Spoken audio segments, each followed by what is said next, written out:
बातमीतील घटनेच्या वास्तविकतेची तुलना थेट पाहत रहा सांगली अपडेट। महाविकास आघाडी तानाजी सातपुते यांच्या रूपाने गेम पलटवण्याच्या नादात मिरज विधानसभा मतदारसंघात गेल्या महिनाभरात अनेक उलथापालथ झाली।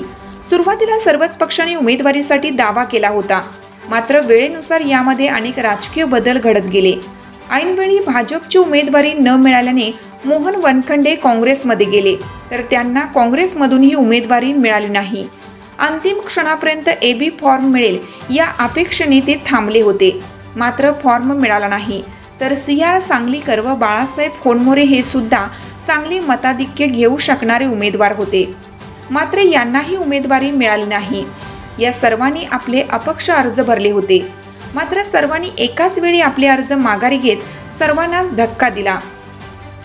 वातावरण तापलेलं असताना सर्वांनीच तलवारी म्यानात का केल्या व नेमका हा पॅटर्न कुठून सुरू झाला व कोठे संपणार याचा अंदाज अर्ज माघारी घेण्याच्या दिवशीच काही राजकीय जाणकारांना येत होता।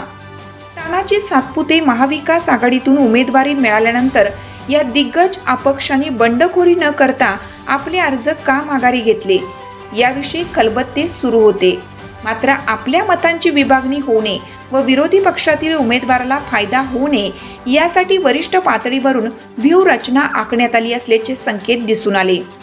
मतदारसंघातील सुप्तपणे या बाबी शोधून काँग्रेस राष्ट्रवादीनेही यंदा आघाडीवर राहत या सर्व यंत्रणा सक्षमपणे सांभाळत आहे।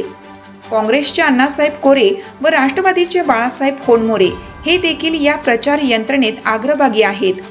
या संपूर्ण प्रकारात यंदा भाजपला मिरज मतदारसंघात गोलीगत धोका तर मिळणार नाही ना, अशी शंका आता येऊ लागली आहे। सातपुते यांच्याविषयी देखील मतदारसंघात भावनिक लाट निर्माण होत आहे। एका सर्वसामान्य कार्यकर्त्याला न्याय देण्यासाठी इतर नेत्यांनी माघारी घेऊन पाठिंबा दिला असताना आपणही एक वेळ सातपुतेंना मत देऊन पाहायला काय हरकत आहे, असा मतप्रवाह आता मतदारसंघात निर्माण होताना दिसून येत आहे। तर बाळासाहेब खोनमोरे यांच्याविषयी मतदारसंघात सहानुभूती असून त्यांनीही यावेळी मी माघार घेतली असून माझे मत मीच उमेदवार समजून सातपुतेंना द्यावे अशी भावनिक साध मतदारसंघातील ग्रामीण भागामध्ये घालताना दिसून येत आहे।